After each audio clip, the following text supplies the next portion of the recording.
कैसे होता है इंडियन आर्मी का ड्राइविंग टेस्ट। वीडियो देखकर चौंक जाएंगे आप। और क्या हुआ जब बाल में बांधने वाले 1000 रबड़ को बांधा गया आईफोन पे। साथ ही वीडियो के अंत में जानिएगा कि क्या टूटी हड्डियों को फेविक्विक से चिपकाया जा सकता है या नहीं। नंबर 9, वीडियो में दिख रहा ये ट्रक कोई नॉर्मल ट्रक नहीं है और ना ही इसके ड्राइवर। असल में ये इंडियन आर्मी का ड्राइविंग टेस्ट हो रहा है। ये टेस्ट ऐसे होते हैं कि इंडियन आर्मी का ड्राइविंग टेस्ट को दुनिया के सबसे मुश्किल टेस्ट में से एक माना जाता है और इस टेस्ट को पास करने के बाद इंडियन आर्मी के ड्राइवर किसी भी जगह गाड़ी को प्लेन बनाकर उड़ा सकते हैं। क्योंकि जैसा कि आप वीडियो में देख रहे हैं, यहाँ एक ट्रक को आधे जमीन में धंसे टायरों और सीमेंट के बने ब्लॉक्स के ऊपर से तो निकालना ही पड़ता है। साथ ही ट्रक या जीप से ऐसे ऐसे टर्न और कट लिए जाते हैं जो एक पल के लिए किसी के भी दिल को थाम देंगी। साथ ही वीडियो को देखकर किसी भी इंडियन का दिल देशभक्ति से जरूर भर जाएगा। नंबर 8, दुनिया में किसी भी चीज को छोटा नहीं समझना चाहिए। जैसे अब इस रबड़ बैंड को ही ले लीजिए। अगर मैं आपसे कहूँ कि इस रबड़ बैंड ने एक असली कार को चपटा पापड़ बना दिया, साथ ही आईफोन के भी छक्के छुड़ा दिए, तो शायद आप यकीन न करेंगे। असल में जब एक यूट्यूब चैनल ने रबड़ की ताकत नापने के लिए 5000 से ज्यादा रबड़ को एक स्टील की तिजोरी पर बारी बारी से लपेटकर सेट कर दिया, तो कुछ ही देर में तिजोरी भी पकौड़ी जैसी शेप में पिचक गई। इसके बाद जब 1000 रबड़ बैंड को आईफोन पर लपेटा जाता है तो आईफोन के स्क्रीन में भी डैमेज आ जाती है। लेकिन इसके बाद जब बड़े बड़े 40 रबड़ बैंड लगाए जाते हैं तो रबड़ के प्रेशर से कार का शीशा बाहर आ जाता है। और जब उसी कार के पीछे 40 रबड़ बैंड और लगाए गए तो कार एकदम चपटी हो गई। नंबर 7, जब सांप के कान ही नहीं होते तो वो किसी आवाज को कैसे सुनते हैं? और सांप बीन की धुन पे नाचते क्यों हैं? क्या वो भी एक पार्टी एनिमल है? असल में सांप के बस बाहरी कान नहीं होते, बाकी अंदर वाले कान होते हैं। बाहरी कान का मतलब होता है जो बाहर की आवाजों को कैच करके अंदर भेजते हैं और अंदर वाले कान उसे दिमाग तक पहुंचाते हैं और कोई जीव उसी हिसाब से रिएक्ट भी करता है। लेकिन सांप के बाहरी कान का काम उनका जबड़ा करता है। साथ ही आपको बता दें कि सांप बीन की धुन पर इसलिए नाचते हैं क्योंकि वो बीन की धुन को सुन ही नहीं पाती और बीन को किसी अटैक की तरह समझकर उस पर रिएक्ट करते हैं। सांप बीन की धुन को इसलिए नहीं सुन पाते क्योंकि बीन के धुन की हर्ट्ज 200 से ज्यादा होती है और सांपों के सुनने के लिमिटेड हर्ट्ज 200 ही है।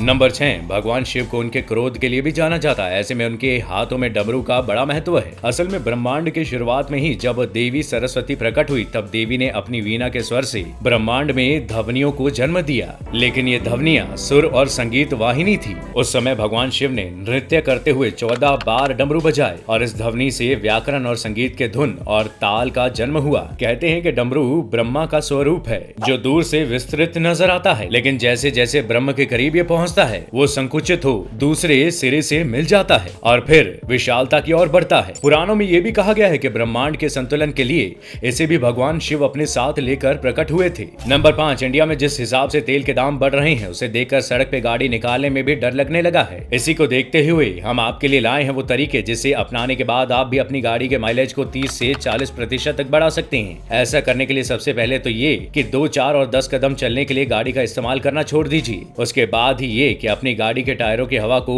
उतने पे सेट रखें जितना कंपनी आपको रिकमेंड करती है, क्योंकि ऐसा करने से आपकी गाड़ी से तेल की खपत कम होगी। इन सब के अलावा अगर आप अच्छी क्वालिटी का इंजन ऑयल यूज करते हैं, गाड़ी को तीसरे या चौथे गियर में 45 से 60 किलोमीटर की स्पीड से चलाते हैं तो जरूर आप तेल की बचत कर सकते हैं। नंबर 4, आगे से सवाल गलत किया तो खाल खींच लूंगा। ये वो डायलॉग है जो लगभग सभी के स्कूल में खासकर मैथ टीचर से तो जरूर सुना होगा। लेकिन इंसान की खाल का तो पता नहीं, लेकिन सांप हर 3 से 4 महीने में अपनी खाल खुद ही उतार लेते हैं। लेकिन सांप ऐसा क्यों करते हैं? असल में सांप जमीन पे रेंगने वाला जीव है जिसकी बॉडी पे छोटे मोटे कट लगे रहते हैं। उसे ही ठीक करने के लिए नेचर ने सांप को ये फैसिलिटी दी है। लेकिन इसके अलावा उम्र के साथ साथ जब सांपों की उम्र बढ़ती है तो उसके ऊपर की स्किन नहीं बढ़ती है, इसलिए सांप उसे निकाल देते हैं और नई चमचमाती स्किन पाते हैं। नंबर 3, दुनिया में टूटे हुए दिल के इलाज का तो नहीं पता, लेकिन टूटी हुई हड्डी का इलाज जरूर है। लेकिन क्या हड्डी को फेविक्विक से जोड़ा जा सकता है? ये जानने से पहले हम ये समझ लेते हैं कि प्लास्टर हड्डियों को कैसे जोड़ देता है। असल में जब भी किसी टूटी जगह पर प्लास्टर किया जाता है तो प्लास्टर का सिर्फ एक ही काम होता है कि हड्डियों को बिना हिलाए डुलाए रखे, जिसके 1 या 2 महीने बाद हड्डियां खुद ही नेचुरल तरीके से ठीक हो जाती हैं। यानी हड्डी जोड़ने का इलाज है कि हड्डियों को हिलने ना दे। इसी को समझते हुए वैज्ञानिक ने एक ऐसे गोंद का आविष्कार किया है जिससे टूटी हुई हड्डियों को कुछ ही मिनटों में जोड़ा जा सकता है। इसमें सबसे पहले हड्डी पे ये गोंद लगाई जाती है, फिर फाइबर, और फिर से एक बार वो गोंद लगा दिया जाता है, जिसके बाद 5 से 10 मिनट में हड्डियां चिपक जाती हैं। नंबर 2, अब इसी वीडियो को देख लीजिए। वीडियो में ऐसा लग रहा है कि पति बीवी को मायके छोड़ने जा रहा है और पति इतना खुश हो गया कि बंदा सब कुछ भूल गया और पत्नी को पतंग बना के उड़ा दिया। एक पल को तो ऐसा लग रहा है कि ये सलमान भाई का रिकॉर्ड तोड़ ही देगा, लेकिन अपने सलमान भाई तो सलमान भाई हैं, उनका रिकॉर्ड थोड़ी ना कोई तोड़ सकता है। लेकिन गिरने से पहले जो ये मैडम बेताल बनकर अपने विक्रम के कंधे पर बैठी है ना, वो एकदम ही गजब का था भाई। बस विक्रम एक बार वापस आ जाए फिर बेताल उसकी सारी तुम्हारी ड्राइविंग की बत्ती बना देगा। नंबर 1, प्यार किसी बॉर्डर का मोहताज नहीं होता। ये बात एक बार फिर साबित की है बिहार के सतेंद्र और जर्मनी की लरीसा बेंच ने। असल में सतेंद्र स्वीडन कैंसर पे रिसर्च करने गए थे। उसी कॉलेज में लरीसा बेंच भी रिसर्च कर रही थी, जिसके बाद दोनों धीरे धीरे करीब आने लगे और देखते ही देखते दोनों में प्यार हो गया। फिर इनकी प्रेम कहानी में एंट्री होती है कोरोना की,